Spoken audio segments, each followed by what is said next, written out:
YouTube family, मैं आपके सामने आज एक कहानी लेकर उपस्थित हुई हूँ। ये कहानी कक्षा 11 की है।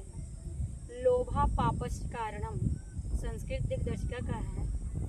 तो लालच ही पाप का कारण होता है। लालच ही पाप का कारण होता है। एक बार एक शेर तालाब के किनारे अपने एक हाथ में माला लिए हुए कह रहा था, हे राहगीरों, मुझसे ये सोने का कंगन ले लो। तो इस प्रकार वो कई बार जितने भी राहगीर उस मार्ग से जाते थे सबसे कहता था कि हे पथिकों, हे राहगीरों, मुझसे सोने का कंगन ले लो। लेकिन कोई भी शेर की ओर आकर्षित नहीं हुआ।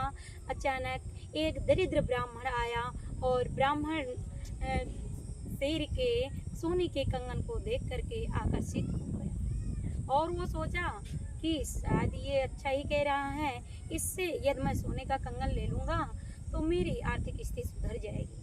तो ऐसा कह करके ब्राह्मण ने उस शेर से कहा कि बाघ तो मनुष्य को खाता है, यह पुरानी कहावत है, यह किसी से छिपी हुई नहीं है। तो आप मुझे कैसे छोड़ दोगे? तो शेर ने कहा कि पूर्व जन्म में मैंने बहुत पाप किए हैं, जिसके कारण मेरी पत्नी पुत्र की मृत्यु हो गई है और मैं अकेला रह गया हूँ।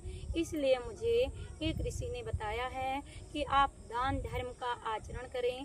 इसलिए मैं इस कंगन को हाथ में लेकर तालाब के किनारे बैठकर तपस्या कर रहा हूँ। मैं जिस किसी को इस कंगन को देना चाहता हूँ जिससे मुझे पुण्य की प्राप्ति हो। तो इस प्रकार ब्राह्मण जो है वो लोभ में आकर्षित हो जाता है, खिंच जाता है उसकी ओर। और शेर कहता है, देखो मेरे नाखून भी टूट गए हैं और मेरे नाखून भी जल गए हैं, दांत भी टूट गए हैं, मैं एकदम बूढ़ा हो गया हूँ, मैं आपको कैसे खा सकता हूँ? मैं तो आपको खा नहीं सकता हूँ। इसलिए आप मेरी बात मान करके जाओ, तालाब में स्नान करो और आकर के मुझसे सोने का कंगन ले लो।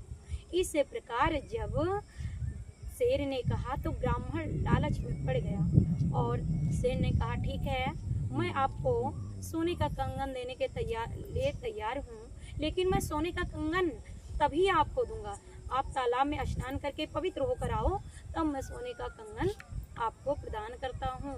इस प्रकार ब्राह्मण जो है लालच में खिंच करके उस तालाब के पास जाता है और उसे नहीं पता चलता है कि ये बूढ़ा शेर नहीं है, ये पहले ही मेरे लिए षड्यंत्र रच दिया है।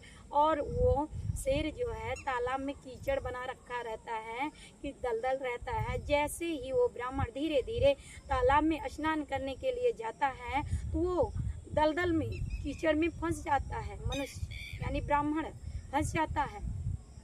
तो कहता है, शेर देख करके बड़ा प्रसन्न होता है, कहता, ओहो भयंकर कीचड़ में फंस गए हो, मैं आकर के तुम्हें निकालता हूँ। और इस प्रकार धीरे धीरे शेर जो है ब्राह्मण के पास जाता है और उसे खा लेता है। यहीं पर ब्राह्मण के जीवन का अंत हो जाता है। इसीलिए कहा गया है कि लोभा पापस्य कारणम, मनुष्य को लालच नहीं करना चाहिए। मेरी कहानी आप लोगों को किस प्रकार लगी कमेंट बॉक्स में कमेंट करके अवश्य बताइएगा। फिर मिलेंगे नेक्स्ट ब्लॉग वीडियो में। तब तक के लिए हर हर महादेव, राधे राधे राधे राधे राधे राधे जी। फिर मिलेंगे आपको अगले ब्लॉग वीडियो के साथ। और मेरी कहानी कितनी आपको ज्ञानवर्धक लगी, कितनी अच्छी लगी, आप कमेंट बॉक्स में कमेंट करके अवश्य बताइएगा। क्योंकि देखिए, लोभा पापस्य कारणम, लोभ मनुष्य को नहीं करना चाहिए, लालच मनुष्य को नहीं करना चाहिए। जो भी इस संसार में लालच करता है वो पतन को ही प्राप्त होता है। इसलिए लालच से बचकर रहना चाहिए। और मनुष्य जैसा लालची तो कोई होता नहीं है। एक मनुष्य है, ये 100 रुपये कमाता है तो दूसरे दिन वो 1000 की कामना करता है, 1000 कमाता है तो लाख की कामना करता है, लाख कमाता है तो करोड़ की कामना करता है। और दिन प्रतिदिन उसकी आशा बढ़ती जाती है। इसी पर मेरा ब्लॉग वीडियो समाप्त होता है। हर हर महादेव। फिर मिलेंगे नेक्स्ट वीडियो में। Bye bye bye bye all YouTube family.